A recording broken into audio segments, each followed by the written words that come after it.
ఇతని జాతకాన్ని తీసుకుందామమ్మా. ఎందుకు ఈ విధంగా కలిగింది?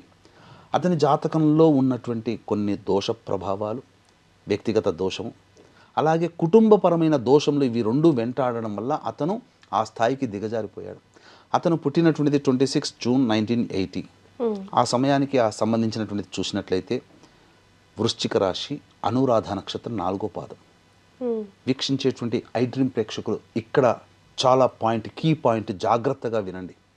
చాలామంది ఒక రాశిలో పుట్టినటువంటి వాళ్ళు సంబంధించి ఫలితాలు చూసుకుంటుంటారు.